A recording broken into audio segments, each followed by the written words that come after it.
All right, gents, this was, or at least could have been, a Jake Knapp coronation.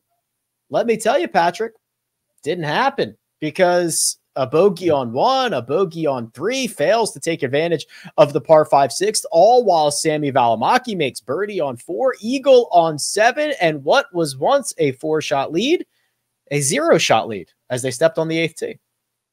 For as smooth and free-flowing as that swing was from Jake Knapp the first 3 days, oh boy, it was not great early. I mean, the first tee obviously left. Number 2, he got very lucky not to crawl into the trees with his tee shot and made a nice par there.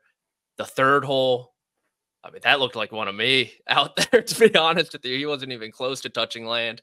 That was straight left. But to his credit, he held pat, showed a lot of resolve, and kind of looked inward and said, hey, after 7 holes, I'm still tied for the lead, even though it was horrible first few holes.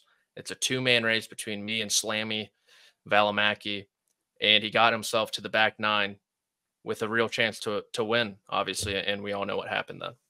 I can only imagine, Greg, how fast the world is spinning for you when you're, a handful of starts onto the PGA Tour. You've probably not slept, but if you slept at all, you slept on 4 shots and everybody putting the crown on your head. How could you blow a 4-shot lead? 4 shots. Come on. And then it disintegrates instantly. I would be woozy with how fast that was going. Yeah. And this, I mean, it's such a dramatic turnaround, right? You think about all the categories he was leading the field heading into the final round. I mean, driving distance, strokes gained approach, greens of regulation, proximity to the hole, total birdies, par 4 scoring, par 3 scoring. I mean, he was leading the field in everything. It was almost a clean sweep. And all of a sudden he can't find a fairway. He can't find a swing. He can't find a green. There was nothing working. And I mean, you even look at some of these distance numbers. I mean, if you look at all holes, the first 3 days, he was basically right at 310. And today, all of a sudden, it's 15 yards shorter, right? That's not a great sign. Little speed drop, little club selection changes here and there. Maybe got to go to a little more conservative strategy.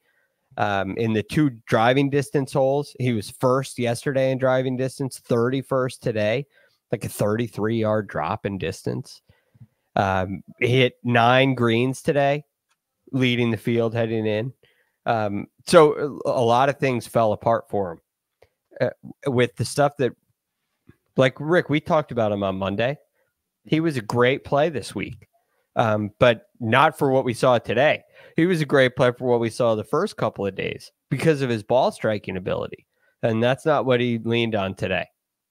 Mark, that very confident swing, that guy who was stomping around Vidanta Vallarta for the first 3 days was a little more timid on Sunday. You could almost see it in his body language, see it in his face. It just didn't feel like the same guy. Now, the counterpoint of all of that is obviously what you did in the first 3 days allowed for this luxury, right? This is why we add him up. We add him up after 72. If this was just the final 18, it wouldn't be Jake Knapp's trophy, but it is.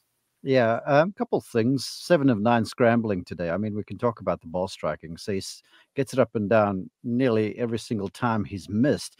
And that's admirable when it's under pressure. But I've always found it curious how a lot of folks, when they're handicap players, kind of look at a situation when they're like, all right, if anyone's going to fall down Sunday, because Sundays hit different on the PGA Tour, it's going to be with a short game.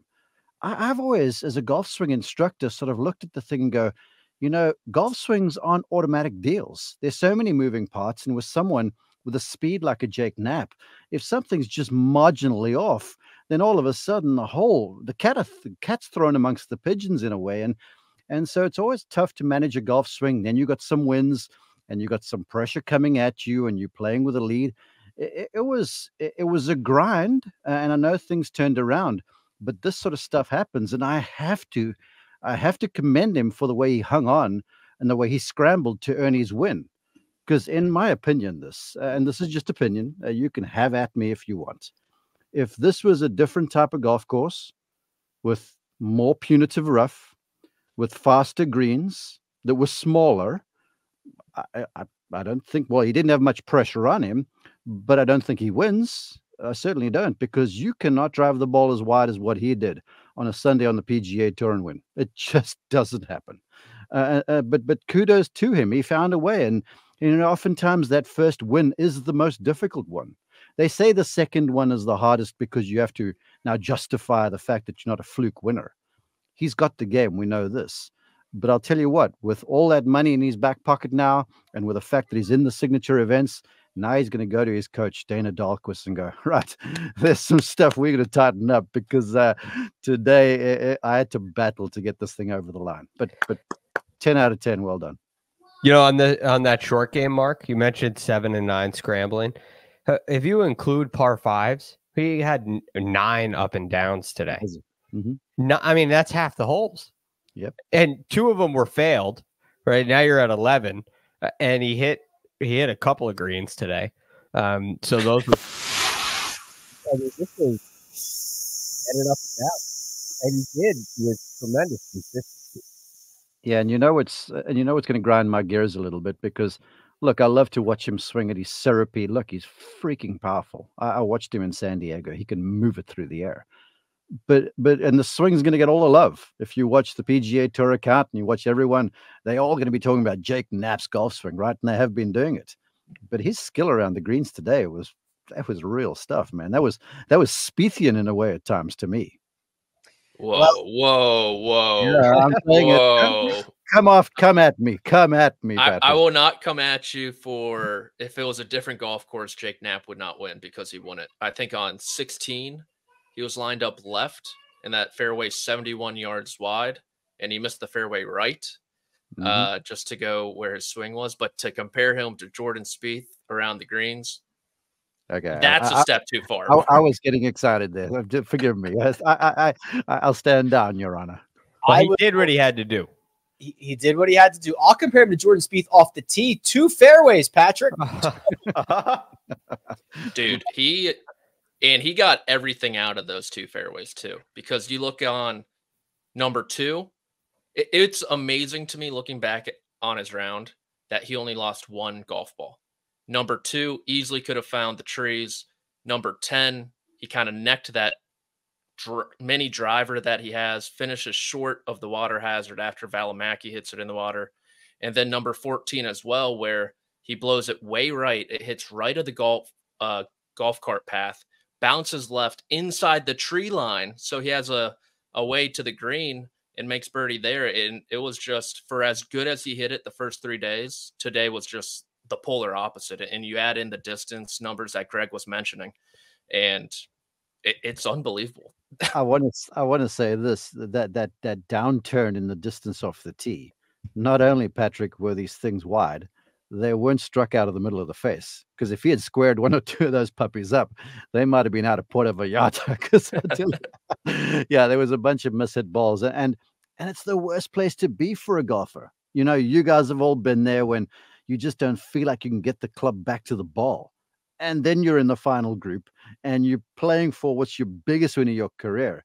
It's a horrible place to be. I would contend it's almost worse than standing over 5, 6, 7, 8 foot putts and not feeling like you can make them. Because when you're standing there with 200 something into a wind and you don't know if you're going to square this up, that is horrible on your nerves. Yeah, and it's a wide golf course, but you're Thankfully. like, I don't know if I could keep it in play. Like the trees. I mean, these fairways are 70 yards wide at times, at least between the tree. Like, you should not have tree trouble out there. And he did at times. And if you miss fairways too, it's not like the ball's nestling down and you're guessing on whether you're getting a jumper or not. That Paspalum just sits it up like it's on a tee most of the time. So getting it from there to the putting surface it's not easy by any stretch, but it's certainly not like it could be when we head down the Florida swing now.